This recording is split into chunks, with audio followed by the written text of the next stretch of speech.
tax extension in the county clerk's office. In this presentation, we're going to go over what the county clerk does, what documents we need to complete extension, when those documents are due, what's new to extension, and at the very end, we're going to do a sample extension with a taxing district. Today's agenda will encompass what we do at the county clerk's office, the tax extension timeline, what we need from you to complete extension, what's new to extension, and then we're going to have a sample extension at the end. What does the county clerk do? The county clerk handles a multitude of things, from elections to vital records, including birth records and death records, statement of economic interest, issuance of marriage licenses, tax redemption, and tax extension. Why bring this up? It's brought up because each election day, the office is closed. It's closed to any matter unless it's election related. Therefore, any birth record requests, any other vital record requests, statement of economic interest issues, tax redemption, or tax extension questions will not be answered on that day. So please hold your questions for the day after, or you can go ahead and send them via email. We will not be answering any questions related to those matters on election day. The timeline. So extension really kicks off in December for us. That's when we receive your levy. Levies are due no later than the last Tuesday in December, but before that, obviously, you're going to be executing and issuing your budgets, and then you'll also be filing those with us as well. But December is the biggest one. When we see your levy, that's when we start entering the numbers into the calculations. Then in January, we send out levy confirmations in the first week of that month. Levy confirmations are simply as what they are. They're confirming that we entered your levy correctly. Your corporate has exactly what it needs to have, your IMRF, your audit, whatever funds you have are correct. And it includes your bonds as well.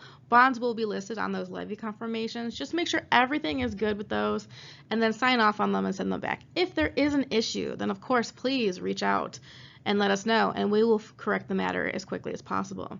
Then in March is when we get the EAVs, or final EAVs, from the county assessor. And EAVs are your equalized assessed values, meaning all of the different parcels within your taxing district have been accumulated for their value and minus any exemptions that those parcels might have. So that's when we're going to get those in the first week of March. When that happens, we immediately send out, once we've balanced on our side, tax computation reports. And then along with those tax computation reports, you're also going to see your PTEL worksheet if you are a PTEL district, and a PTEL reallocation, again, if you're a PTEL district. PTEL reallocation worksheet, that is the one that you can change your rates. Once we do the calculation and we make sure that you are within the limit, you don't get a PTEL reallocation. If you're over your limit, then you do get a reallocation sheet, meaning you can then change where we deduct that overage.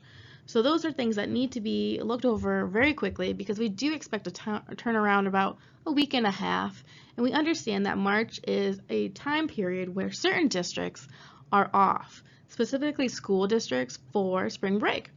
So when we do get the county assessor EAVs, we're going to send out an email to all the people who are on our email list, letting you know when we got those EAVs and when we expect to be balanced, and when we're going to send out all of those other worksheets. So you will be getting those from us around the first week of March as well, and then we're going to let you know when we're going to send out tax computations, and then having those come back within like a week and a half.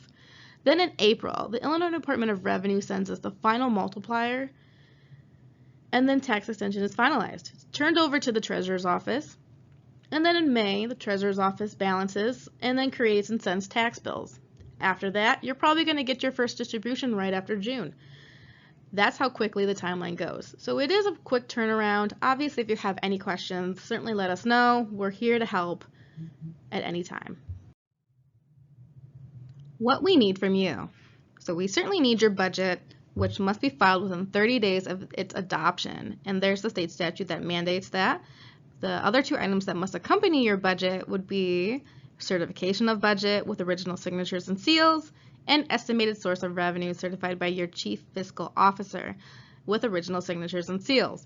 Obviously, if you don't have a seal for your district, that's fine, then we don't need it, but we would need the signature. Then we have your tax levy, which again must be turned in by the last Tuesday in December. It's a very important timeline. There's the state statute that mandates that. Again, must have a certification of tax levy with original signatures and seals. Truth in taxation compliance form with original signatures and seals. Again, if you don't have a seal, that's perfectly fine. We just need that signature. You do need to turn in a truth in taxation compliance form. Some of you do not turn that in, but we do need that.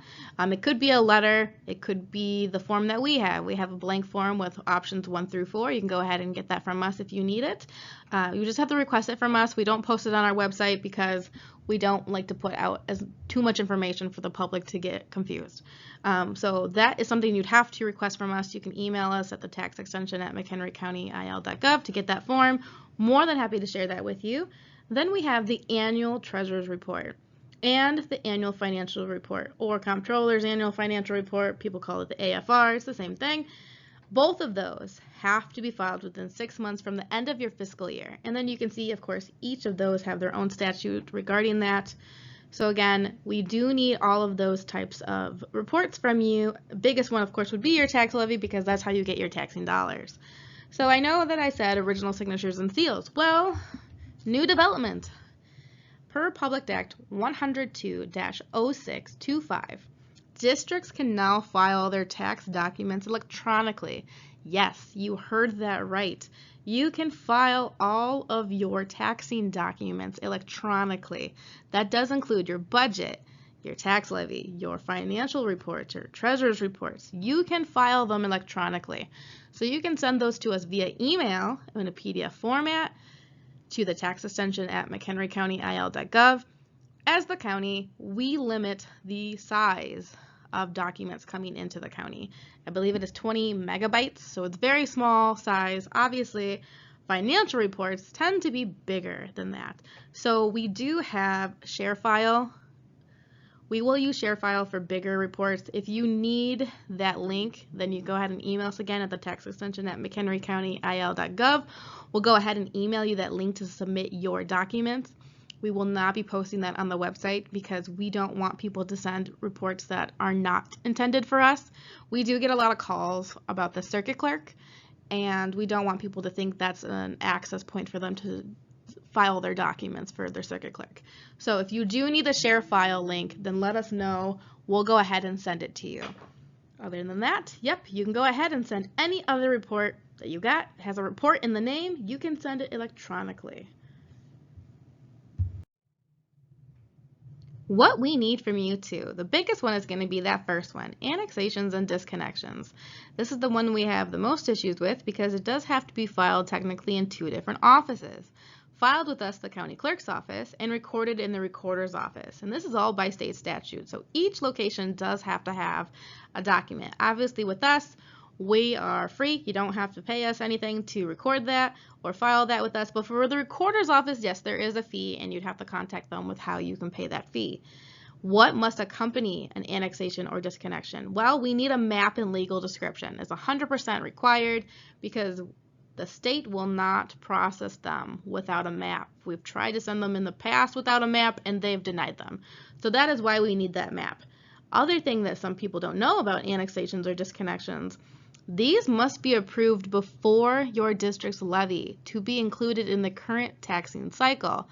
If it is approved after your levy, then those annexations won't go into effect until next taxing cycle. Therefore, make sure if you want that annexation to be part of your current taxing year that you pass them before your levy. There's actually case law that dictates this matter. So it has gone to court over this. So that is 100% ruled out that you need to have those done before your levy. Then we move on to new districts. New districts are probably going to be SSAs or special service areas. I don't expect new school districts or fire departments to pop up anytime soon, but if they did, then you'd have to follow the exact same rules. Must be filed with the county clerk's office and again recorded in the recorder's office. That's just state law. Again, need a map and legal description because the state won't process them without a map. And so you need to give me a map. Preferably maps that you include would be 8.5 by 11. If you give me one of those big Mylar, I have no way of really making a copy of that because I have to make a copy of that to send it to the state. So if you could do 8.5 by 11, that'd be great.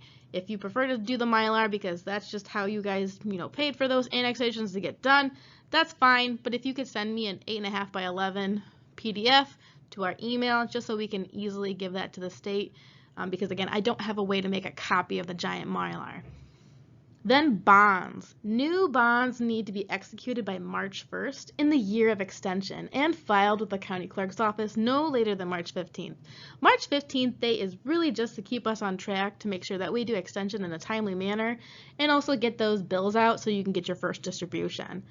Then bond abatements and other district abatements. Again, filed no later than March 15th in the year of extension. Again, just to keep us on time. Keep us on track so that we get the bills out in a timely manner and that you get your distributions. So other district abatements, what could those be? Well, they could be levy abatements. Some districts decide to do levy abatements after they've issued their levy. There is now certain funds that could also be abated. Any abatements that you want, March 15th, please.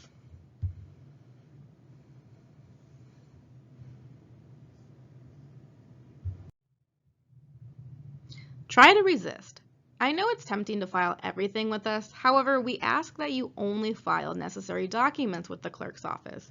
We are limited on space and we only keep taxing documents for 7 years after the date of completion, with the exception with annexations and disconnections. We keep those for forever. But if you could please try not to file your holiday schedules with us, your promotion resolutions, different policy resolutions that you have with your taxing district. We don't need those, and we only keep them for 7 years if you do file them with us. If that's something that you want a permanent record of, then I suggest recording those with the recorder's office because they're going to keep that for forever. You pay a fee for a purpose. But again, if you want something permanently filed with the county, we're not the best place to do it. Because again, after 7 years of its issue date or effective date, it gets destroyed from our archives. So we would no longer have that document. So when you come and you ask for documents from us, more than likely we're only going to have the last 7 years of taxing documents. We're not going to have any of your taxing documents from like the 80s or the 70s or the 60s. So we only keep the last 7 years, which sometimes doesn't help you as much. But if there's something that's very, very important that is kept on record and you don't want it to be lost within your own taxing district, because sometimes people coming in and leaving for different positions could cause an issue, go ahead and record it in the recorder's office. What's new? So it's not exactly new, but it only happened last year. So it's Fund 200. Most of you have seen this on your levy confirmations and your tax computation reports. So it's a revenue recapture fund. And it was created specifically because of Public Act 102-0519, or if you formerly knew it as SB 508. So it's specifically for districts that had loss in collection because of PTAB or other decisions. And if you are one of those districts, then you're going to receive a credit for the next taxing year. So what is a PTAB adjustment? So it's specifically a board of review adjustment, meaning maybe Bob is a homeowner, he owns property in your district, he lives on that property, and so he's entitled to a homestead exemption. Maybe he forgot to apply for it or didn't notice that it had fell off. So he notices that after extension, once he gets his tax bill, he notices, wait a minute, I'm not getting my homeowner's exemption. So then he takes his tax bill and brings it up to the county. The county goes, oh yeah, you were supposed to have a homeowner exemption. Our bad. We'll go ahead and put that on there. So now they've now made an adjustment after extension. So when you first did your extension with your levy, once we did the calculations, we were thinking Bob didn't have a homeowner exemption. Therefore, we didn't account for that loss. Now Bob has the homeowner exemption. So we applied too much of your levy to Bob because he didn't, in our case, have that exemption. Now that he has an exemption, we don't have a way to take that amount of money that you're losing and distribute it to the other people because the tax bills have already been created. So that's a loss in collection. So those are the types of credits that you're going to be receiving the following year. And who's entitled to this revenue recapture? That's any district that is subject to PTEL. So if you're a PTEL district, it's automatically given to you. You don't have to request it. The numbers are certified to us by the Treasurer's Office in November, and that's like November 15th. And once that's done, then we input it into our system, and then we go ahead and post it on our website. We're going to post it on our website as soon as possible, but if you don't look at our website, you're probably going to see it on levy confirmation. So you don't ask for it, anything like that. If you don't want the revenue recapture, then you're more than welcome to abate it. That's an amount that you can abate. We need a letter of ordinance just directing us to do that. The biggest question we've had with this is that amount included in my aggregate extension base for that year?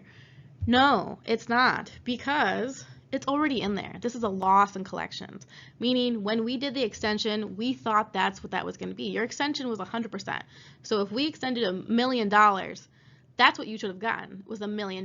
So your extension and your distribution are two different numbers. Your aggregate extension base is based off of what was extended, not collected. So it would already be in there. So we're not going to add it again, because that means you're getting two, and then that won't work. Taxpayers will be very upset. So it's only one time because it's already in there. Next thing that is new, it's very new, it's the first time, adjusted aggregate base, created because of Public Act 102-0895, or if you knew it before, SB 1975. So this is not for everybody, but again, it is a PTEL issue. Who can get it specifically? School districts that are in recognition or review status with ISBE, or Illinois State Board of Education, park districts, library districts, community colleges, again, only if you're PTEL, and school districts. All of our school districts are in recognition with ISBE. So any school districts in McHenry County can go ahead and do this. How do you say that you want your aggregate extension base to be adjusted? That's going to be with you certifying no later than 60 days after the filing of your original levy that you are not levying the max allowed for the current tax year. Meaning, if you know that your district can extend $1 million, 100%, it's going to be $1 million, but you've only extended $900,000, then you would file a letter with us with your levy, or 60 days after, stating that you are under levying your max extension. And so what that is going to do is then create a memo in our system stating for your aggregate extension base for, we'll say 2022, instead of $900,000, it's going to be $1 million. So when you go and you look at your PTEL worksheets next year, so for 2023, you're going to see your aggregate extension base at $1 million instead of the $900,000 that you actually extended. So that's what that's actually doing. It's bumping up your aggregate extension base if you don't levy your max. So it's not penalizing you for doing a lower levy. So that's what those are specifically. And again, it's only for those 4 different types of districts, only if you're PTEL, and you do have to file within 60 days of your levy letting us know. So it just could be like a certified letter, or just a letter on your letterhead, or if you want to do an ordinance through your board, if you want your board involved, that's fine as well. We just need direction that you acknowledge, that you're not max levying what you could. The way to get started is to quit talking and begin doing. That's what Walt Disney said. However, I'm going to talk a little bit more about your extension team. Most of you know me, I'm Brittany Duffy. That is my phone number directly underneath my name. That's my extension directly to me. The office number is the exact same number, except it's 4242. Or we have our second in command here is a Stephanie Vasquez. That's her direct line. And then we have one shared email. Obviously, we have our own individual emails, but for taxing purposes, we would prefer that you use tax extension at mchenrycountyil.gov, because again, that's an email that both of us are looking at. If you send something to me and I'm not here, then I can't obviously see it, and then so can Stephanie cannot see it as well. So if you send everything to tax extension at mchenrycountyil.gov, you have a better chance of one of us seeing it right away.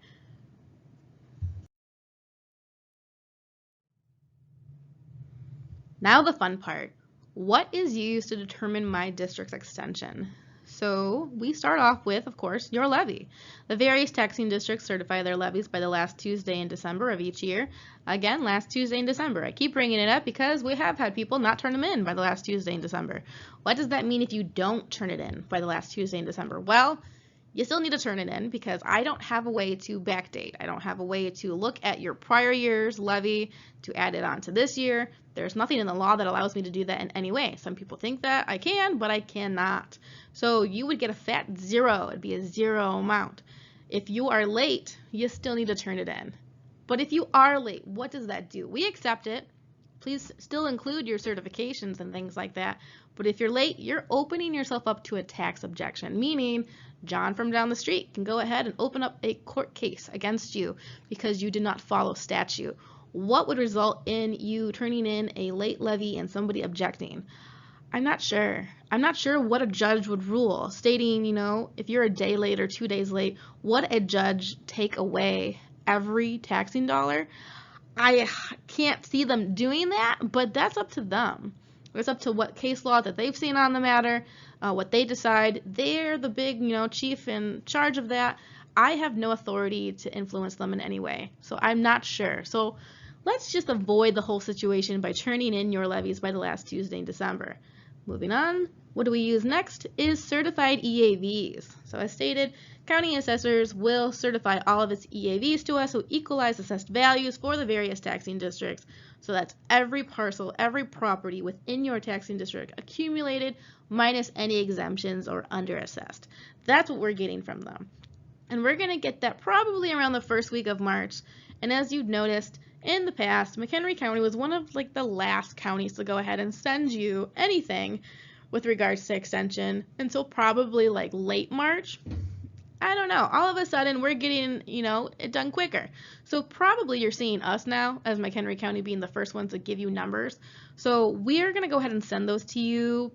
And then if you have overlapping values because you're in 2 different counties, we would also wait until we get certified values from them if we can. If we cannot, then we would use prior year EAVs from that county, and then next year you'd get a prior year adjustment, meaning you'd either probably get money taken away if we're the first one doing the certification. There would be that adjustment next year. Then district abatements. District abatements would be like bond and levy abatements. Again, we want them to be received no later than the 15th of March of every year, just because keep us on track. Keep us on track to get the extension done in a timely manner, and then we get the tax bills out, and then you get your distributions.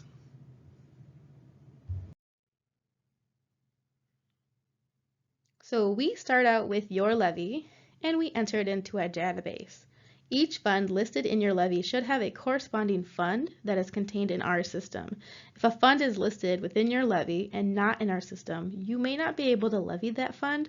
A representative from our office will contact you to discuss. So you might have certain ones that require a referendum, or they could have a subject to backdoor referendum, meaning you did pass a referenda and you got that fund on your district, but you haven't levied for it within 3 years. If that has happened and it's one of those funds, you would have to go back to the voters and ask if you can have that fund again. Then there are funds that you've added and potentially have not levied for in quite some time. They might not be subject to backdoor referendum, which means if you levied for it one time in your life, then you can add it anytime later on. It doesn't matter even if it was from 1978, which we've had recently. So if you have a fund that you levied in the past and you have questions about it to add it back on, go ahead and reach out and we'll go do some digging on it, preferably to have proof that you've levied for it. Our systems only go back so far, specifically in the database and our system, in our programs, we only go back to 2007 because that's when we changed over to the program we have, which is DevNet. Before that, we have SIDNet, and we don't have any database on that anymore. Everything's been merged over that could be into DevNet. We have some old printouts from SIDNet, but that's not really helpful too much, especially if you levied for the funds last in anywhere before the 90s. We do have some handwritten documents on 1992 and up, but again, that's not super long ago when you think about it. So again, if you have a fund that that you levied for a long time ago, but you want to add it back in, just do your due diligence to see if you have any record of it. and then, we'll go ahead and look at that, just something that we can both feel comfortable on, adding that back in. If you can't find anything, then it's really up to you as a taxing district. If you go ahead and you add a fund and there's no proof that that fund existed, then that could potentially be a tax objection, and you're then going to have somebody, provide proof if that goes to court. So just cover all your bases. If you have a fund and you want us to look into it, we'll go ahead and look into it for you. So once that levy is entered, then the extension process can really begin. So what data do we specifically look at for extension purposes calculation? We use the highest prior 3 extension for the past 3 years. And again, that's going to now be adjusted if you are one of those districts with the adjusted aggregate base. So we will go ahead and take that into account as well. But that's not going to really take effect until next year, 2023, because 2022 is the first year that you can actually even do that certification of not levying your max.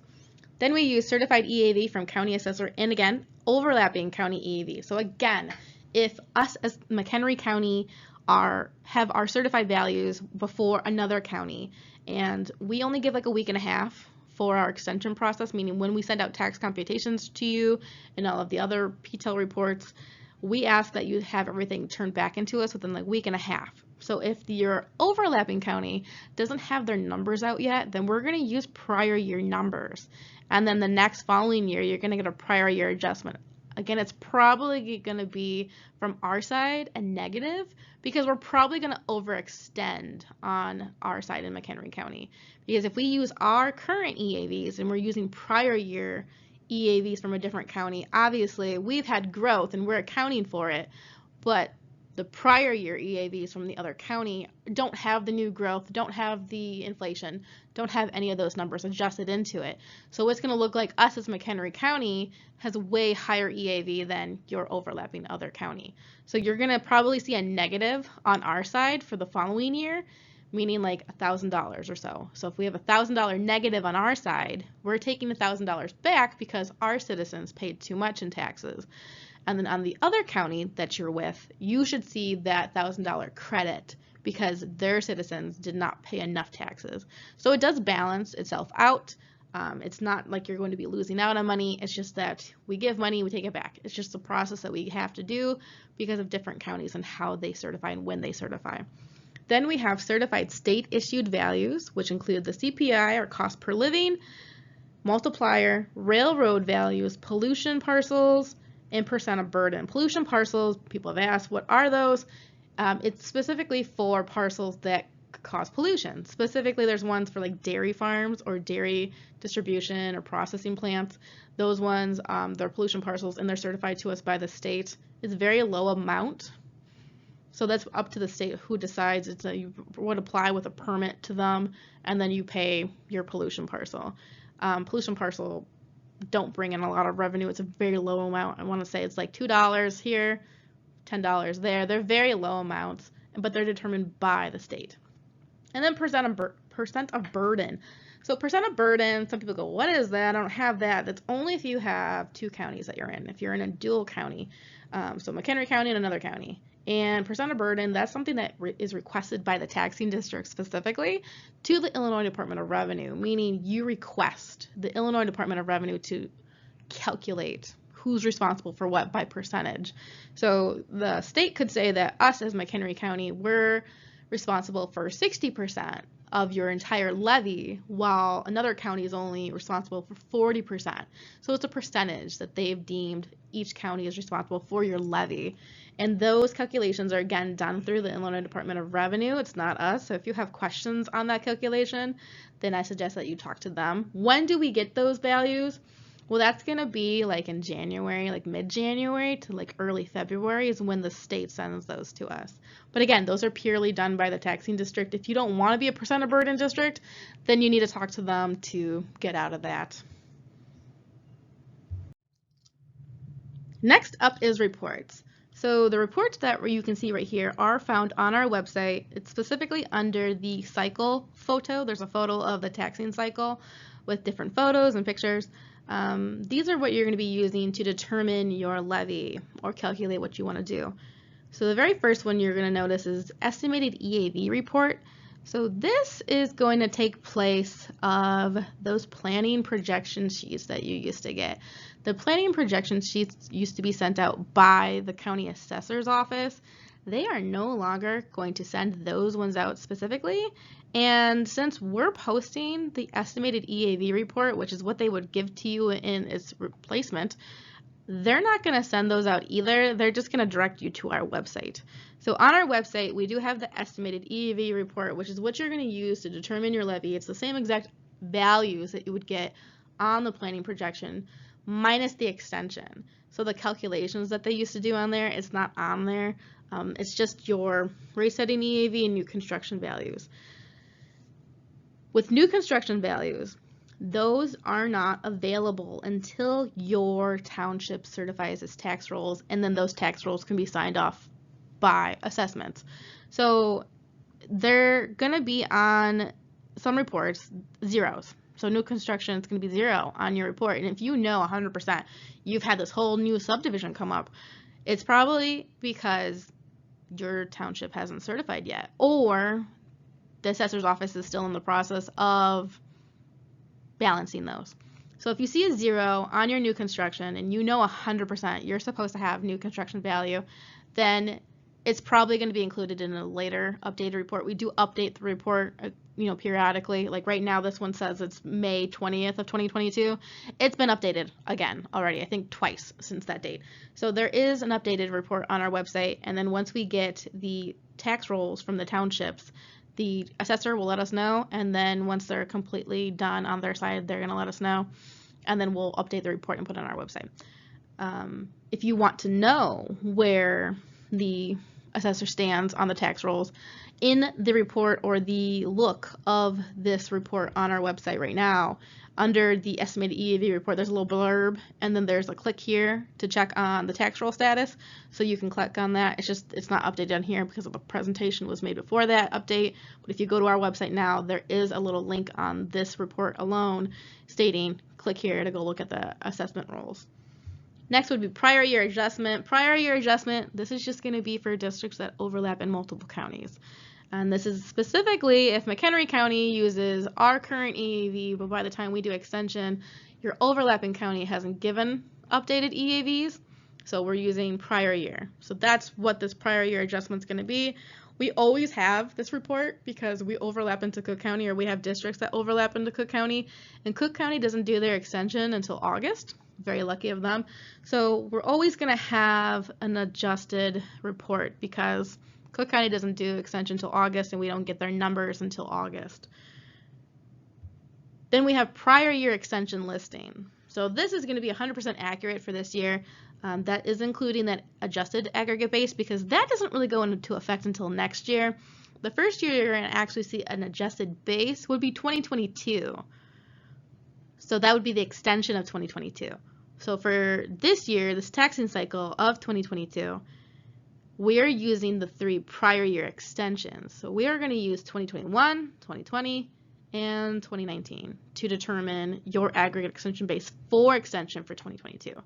So then you're not going to actually see that adjusted aggregate until next year because 2022 is not, we're not using that as a base because it's not available yet.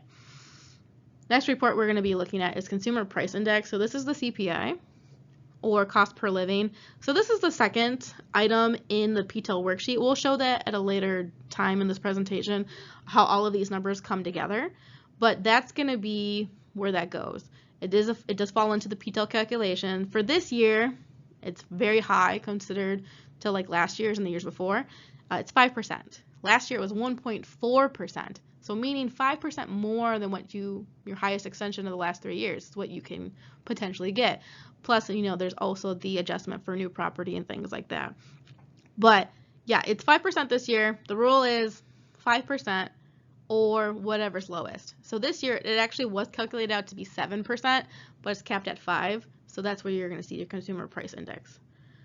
Next we have percent of burden. Again, we kind of went over what percent of burden is. It's just a percentage deemed by State Board of Illinois Department of Revenue. So Illinois Department of Revenue determines the percentage that us as McHenry County is responsible for your levy. Those don't get to us until like January, like mid-January, early February. So that's when those are going to come in to our office. State multiplier, we don't get the final multiplier until April. That's when we actually get the final multiplier. So that report won't go up there until after extension. The state multiplier tentatively for this time is 1. We get that typically, I think, like in December. So that is the tentative multiplier right now is 1, and we don't typically have a change. So we operate under the assumption that it's going to be 1. So all the time when we're sending out your documents in March and things like that, we're under the assumption that the 1 is going to remain. If for whatever reason the 1 changes to something else, under 1, above 1, then we're going to go ahead and reach it right back out to you and send you all the documents again. So we're just operating under the what if thing. It's 1. We think it's 1. Where are these reports? Again, they're on our website. They're on our website. This column opens up on its own. It's already up there. It's right underneath the extension timeline photo. This is where you're going to go ahead and find all of those different reports. More reports. Yes, lots and lots of more reports. So under that, you'll see tax extension reports. So this is one of the different like accordion things that you can open up. Tax extension reports, it's going to be all the prior year extension reports. So we always put our county P-Tax 250 summary report on there because a lot of people do use that for basically transparency and also just questions on the county and how all of the districts do extension. Then we do district rates by tax code. It's just what the rate is by the tax code. District value within tax code, it's again by tax code, and then it just has the EAV in there. So some of these reports kind of repeat information and then include slightly different information. It depends on which one you're really looking for. Some people prefer one over the other, therefore we just kind of post them all. Then we do equalized assessed value. So this is a report that we're going to have after assessment certifies to us. So obviously when you do your levy, you're not going to have that report available. You're going to use the estimated above. So the one that's in the quick access reports. Then we have prior year adjustment. It's the exact same report that's going to be up top. Non-ad valorem SSA district summary. So what that is a non-ad valorem, or some of you know it as flat fee, meaning those are the SSAs that you tell us specifically what each parcel owes. Meaning parcel 1, you say owes $1,000. Parcel 2 owes $500. Parcel 3 owes $2,000. You're letting us know each parcel what that number is and how much they need to contribute to that SSA. So those are ones that are completely different. They don't get, they're not ad valorem. They're not based off of value of the house. They're based off of what you've told us that parcel owes. Tax code detail within district. Then we have tax code values by district. Tax computation report. All those are ones that you see all the time. It's just going to be put up there with the final on there. It's going to be final word on there. It's literally the same thing that you get, but with the word final in front of it. TIF district tax extension. So that is actually kind of a breakdown.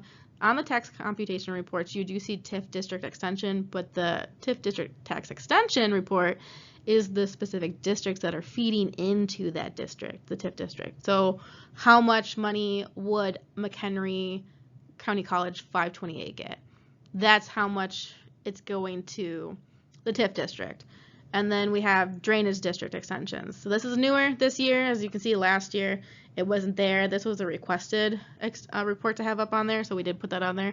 So if you have any report that you can think would be a really good report to keep up here for you, or anything that you kind of want to see, we can go and see if we have that report, or we can kind of reach out to our developer to see if that's a report that's really easily made, or things like that. Then we'll put that on there. So drainage district extensions is just what their extension was, because nowhere on these other reports does it show the extension.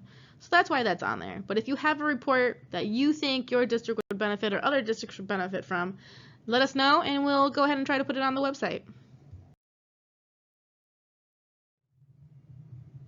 So prior year extension listing.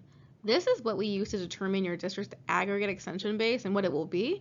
So as you can see right now above, 2020 was the highest extension. That's simply what it is. We do anything that's not capped, so any bonds and things would be excluded. So capped funds only, and then that would include any overlapping capped funds as well extension. That's what we're using to determine your aggregate extension base. Again, if you are one of those districts for the adjusted aggregate extension base, then this report won't be accurate for next year, especially if you take advantage of that certification. Then next year, there will probably be a report right underneath it on our website stating for those districts specifically. But as you can see, 2020 is the highest of those 3 years, so we're going to use that for our example.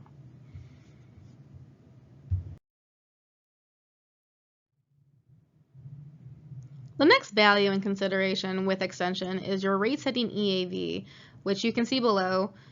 As you can see, rate setting EAV for this district of Village of Bridget is $46,164,915. So that is the amount after board of review and exemptions, under assessed, state multiplier, and then any TIF increment or enterprise zone. That is the number that we would be using for the calculations for PTEL purposes. And again, under assessed, just to let you know, under assessed parcels are anything under 150 value. So if you have property out there that's under 150 value, they don't get a tax bill, and they're not included in the extension. So those could be like vacant lots, things like that. Could also be like houses that are no longer, you know, habitable for human beings or anything other than that. So those are not included in your rate setting EAV. So it could be lower because of that. So next we're going to show you exactly where those numbers go. So the aggregate extension base and the current EAV. As you can see right here, this is the PTEL worksheet. Most of you know what this looks like because you're a PTEL district. If you're not a PTEL district, then you don't get this, but the calculations pretty much play out the same, except you're not limited by PTEL. So as you can see right there, current EAV is highlighted right there on that screen, the 46,164,915 right there under current EAV. Then as we saw before, the aggregate extension base is right there in line 1 and item 1. This is where those numbers fit into the calculation. And then we start taking all the other values from. Other thing that was not pointed out specifically is the new property. So if you go to the third line in the second column, you'll see new property. That new property is going to be the number certified to us by the assessor, and then that would be for you to find it on the estimated EAV. It's going to be new construction. It's the same thing. New property, new construction, it's the exact same thing, just different word. But that's where all of those numbers fit into. And then CPI. CPI is also going to be the first column, second, or first row, second column, which is that right now you can see 1.014. That was the CPI for last year. So last year was 1.4%. So for this year, you're going to see 1.05%. So that's what you're going to see. And then all those other numbers are if you have overlapping new property, TIF recovery, things like that. Most cases, the districts don't because you're in one county. Calculating your district's limiting rate. So this is basically the PTEL calculation. So you're going to take your aggregate extension base and you're going to multiply that by 1 plus the limit, or CPI. So 100% plus whatever percentage of the CPI. So obviously 100% is 1. And then we have last year for 2021, it was 1.4%. So this is using last year's info. So then we have 1.014. And then that would equal your numerator. Then we take your current EAV, which is determined from the equalized assessed value report. For you, you're going to be using the estimated report. And then we subtract any annexations plus any disconnections equal your adjusted EAV. So adjusted EAV then goes and subtracts any new property times the state multiplier. So the state multiplier at this point is tentative 1, so that should be the same thing for this coming year. Then you subtract any overlap new property, any TIF recovery, any enterprise zone recovery, which then equals your denominator. So enterprise zone recovery, a lot of you are not going to see that because we only have one enterprise zone in McHenry County, and it's the one that's with Harvard, Marengo, and Woodstock. Those are the only locations that have it, and there's only a slim area. Most of it is in actually Harvard area, but then there are some in Woodstock, of course, as well, and a little bit in Marengo. But if you're not in that area at all, there is not going to be enterprise zone recovery coming your way, unless you are in an overlapping one, an overlapping county that has enterprise zone recovery. You're probably not going to see it from us. And then TIF recovery. There are a lot of TIFs actually in McHenry County, so you could potentially have one of those. And TIFs run for 23 years, 23 extensions. Depending on, it could be 24, depending on your interpretation of the law, based off of when you say the TIF starts, maybe by fiscal year, or some people interpret it as the number of extensions that the TIF has obtained. Up to you, though. But we, as the county clerk, handle that, and we do not delete any TIFs unless we are notified by the original taxing district to get rid of them. Meaning, if a TIF is expiring, we have to have an ordinance from that taxing district to get rid of it. If they don't give us anything, then we can't get it off the books. It stays on the books, and it will go ahead and levy for the next year. There is nothing in the law allowing me to get rid of it. Then if they continue not to get rid of it, that could potentially be a court case, and that would be out of the county's hands, unfortunately. But back to the question at hand. So we'll take your numerator and we're going to divide it by your denominator. And the good old math gives us this, your limiting rate. But that's just a number. We go ahead and we use a percentage. That's just how it's displayed, and that's how the state does it with rates. So how do we get a percentage? We'll multiply that by 100. And here in McHenry County, we round to the 6th decimal place. So some different counties use like 5 or 4. We use 6 just because it's a better number. It's easier for us to get more accurate to your actual extension or your request. So now your limiting rate is 2.197065. So that's for this example, that's the limiting rate we've calculated. So finding your district's max extension. We get this question a lot. What is my district's max extension? What can I levy for, for my levy? Like, what can I go ahead and have go across my board, and what can they approve? Well, what you can do is you can take the limiting rate that we just determined, which is right there, and you're going to want to multiply that by your current EAV, which again is, for your purposes, for the levying part, is going to be estimated. Unfortunately, that's just the way it goes because we don't get final numbers until March, and your levies are due in December. But of course, with this, that's a percentage. So what we do is we have to then divide by 100 to get back down to a normal number. And once we do that, this is what we're going to be left with. There's the normal number. Multiply that by your current AAV. And here we are. Then we do some normal simple rounding.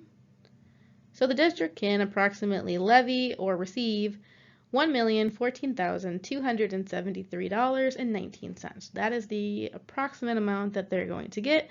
They could potentially get a little bit more, a little bit less. It really depends on the rounding and then the final numbers, of course, at the end. For this purpose, it is a current EAV, meaning that is the final number that this district is getting without any obviously different prior year adjustments or PTAB decisions. But for normal purposes, that is the EAV that this district is using. Next up, calculating your requested levies rates. So this is going to be the rates per fund. So what we're going to start off with is we're going to look at your funds. So each fund, you're going to have its individual levy request. So we're going to determine a rate specifically for each request. So how we do that is we take your levy request, so in this example, $205,000 specifically, and divide that by your current EAV. So current EAV, again, is going to be your rate setting EAV minus any exemptions, things like that. So anything that can be taken out of it will be taken out of it. So we'll take the levy request of $205,000 and divide it by your current AAV, but then we want a percentage because that's just the look of how rates are with the state and everything like that. So what we're going to then do is we're going to multiply that by 100 to get that percentage. So once we take, again, each levy request amount divided by current EAV, multiply by 100, what we're then going to end up with is this. This is going to be your calculated rate. And your calculated rate is basically just as it is, what it needs to be to get that levy request.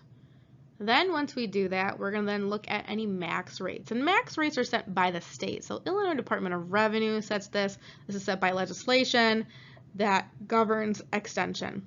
So then we look and see, does any calculated rate go over a max rate? And as we can see right there, the very first line item, corporate. Corporate goes over that max rate, and max rates cannot be increased unless you have a referenda to increase them, and some of them don't go up. You can't just keep going up, up, up, up, up, up. So there is a final step for max rates. But as you can see from this example, the corporate amount is over that max rate. So what we're going to do is then we're going to have to limit. We're going to limit you. So on actual rate, it's limited to the max rate for corporate. Then every other rate should be the same because there's no max rate or we're under it. But you can see there's slight differences, specifically in the audit fund. So as you can see, the calculated rate for the audit fund was 0.108307. And then you look over at the actual rate, and the actual rate reads 0.108308. So it is slightly different, slightly up. And the reason why is because you requested $50,000. That's what you requested. If I were to use that rate with the 7 in it, then you're not going to get the fully requested $50,000. You're probably going to get $49,999 and like 82 cents. But you didn't ask for that. You asked for $50,000. So then the system knows that. The system automatically increases it by 1, and that's where you're getting that extra little oomph. Instead of a 7, you're at an 8 because you got to get $50,000. So in the end, the levy request with extension is probably going to be $50,000 and like 82 cents. So there you go. You're getting your extra dollar and so. It's not going to be a huge increase, but it will be a slight increase. And then as you can see, the other funds, some of them are doing the same thing. They're increasing by 1 because of you need to get that $55,000, you need to get that $23,000. That's just how the system works. So we do check it just to make sure everything's calculating correctly, but that's why you're seeing slight differences. And then of course we have the formula for you there at the very bottom, in case some of you like to have the formula instead of us just talking the formula to you. So there is the printed formula for you. Calculating non-PTEL extension. So this is for any district that is not part of PTEL. This is what you're going to be using. So how you're going to know what you're going to be getting from our county. Every district does get this extension or this calculation. So what we do is we take your actual rate and we multiply that by your current EAV. But of course, that's actual rate isn't a percentage, so then we have to divide everything by 100. It really doesn't matter which way you divide by 100, whether you take the actual rate divided by 100, or you take the current AV divided by 100, or you take everything divided by 100. It doesn't matter which way you go. I like to do actual rate, just kind of like reading a book, actual rate multiplied by current AAV divided by 100. Just left to right situation. And once you do all of that, then you will be getting the non-PTEL extension. We do normal rounding again. 50 cents. I can't give you 50 cents in like 1. That does, there's no way to give you that like weird penny. That's not a penny. So as you can see, the non-PTEL extension for corporate was $201,971.50. We do traditional rounding, which is anything 5 and up goes up, anything 4 and below goes down. So that's where you're losing pennies here and there, things like that. And as you can see, the total extension will be $122,497.93 because we don't have any bonds, we don't have anything that's not capped, things like that. So if you have the revenue recapture, then it will be there. It will be in the non-capped part of it. Some of you will see the revenue recapture, but a 0 value. That's because your district is very small in our county. It's primarily, there's a few school districts really that are very tiny. You don't have a lot of people. So if there weren't any PTAB adjustments or other adjustments in the last year, then from those people that are under your district, then you're not going to see a revenue recapture because none of your constituents or none of your taxing district folks actually made a request to have an adjustment. So there's our non-PTEL extension, and then there's a formula for it. So we do typically try to put up the formula out there for you so you can go ahead and see how we're doing it. Actual rate versus limiting rate. So actual rate, we just determined what it was. You can see actual rate is with any state max limits, and then with a little bit of rounding to make sure that you're getting your full levy. So as you can see, what we determined your actual rate based off of your levy request and your EAV, the total is 2.214881. So that is the actual rate to get you what you requested. But if you remember a few slides back, your limiting rate was calculated, and when we calculated that rate, we only got 2.197065. So as you can see, your actual rate is higher than your limiting rate, meaning you have to then now be adjusted back down to your limiting rate. So how do we do that? What is the calculation for that? So specifically what we do is we take your limiting rate that we calculated and we divide that by your actual rate or computed rate, depends on which report you look at. Those are the same exact thing. Once we do that, then we get the reduction factor or P-tail factor. Again, it's the same thing, just different reports call it different things. So this is a reduction rate that we would then apply to each fund rate to then get it back down to only total your limiting rate. So that's what we would do equally. And then of course there's the formula for that. So you can go ahead and that's the formula we've just used. So some people go, oh, I don't want my funds to be reduced. I 100% need my corporate rate to be the max that I can have it because all my bills come out of there. Perfectly fine. When we send out the P-tail reallocation worksheets, then you can indicate that on there. You can go ahead and like bump that rate back up to what you want it to be. Then you just have to determine what other rates are going to be hitting, taking the hit. So you're going to have to either evenly distribute the difference for the other funds or take that out from one fund, more than one fund. Up to you. That's up to you how you want to do that. If you have questions on how you calculate all of that, or just questions if this is going to work, then you can let us know and we'll go ahead and look it over. And if there's anything out of place, then we'll let you know and we'll tell you what the next step is to remedy it. But yes, we automatically just do an even reduction to each fund. So if you're perfectly fine with that, then go ahead and just sign off on the tax computation report at that time, because that's what we're doing. We're just doing even reduction. So that's how we calculate the reduction factor for overextended districts. So once we determine that P-tail factor, then how do we apply that to your rates? So calculating limited rates. So what we're going to do is we're going to take your actual rates. Those are the ones that were determined from your levy and then your EAV, minus any, of course, adjustments for max rates from the state. Then we're going to multiply that by the reduction factor that we just determined. So there's that 0.991956. So each rate is evenly multiplied by that reduction factor. So each rate gets reduced evenly. Again, if you don't want that, then you'll just have to let us know on the P-tail reallocation, and then we can change it out. We can go ahead and take the overage from a different fund or multiple funds. So once we apply the P-tail factor, then that's going to equal your limited rate. So this is just straight across. So we're just doing the multiplication straight across. This is an even reduction. Once we do that, we're going to get down to your limited rate. And then, of course, there is the formula for the actions we just took, and that's how we simply just do the limited rate. Next up is percent of burden. So not every district, again, is going to have this. Percent of burden is really only for districts that overlap. And those districts specifically that overlapped and have requested percent of burden being determined by the Illinois Department of Revenue. So as again, we get the certification from the state. It's just a percentage of how much McHenry County owes of your levy. And we get that certification from the state typically around like January. So like as you can see in the top right hand corner, we got last year's certification January 17th of 2022. So this next year coming up, we're probably going to get it around the same time, if not maybe a little bit closer to February, depending on where the state's at. So for this example, we're just going to do one line item. So we're going to do corporate.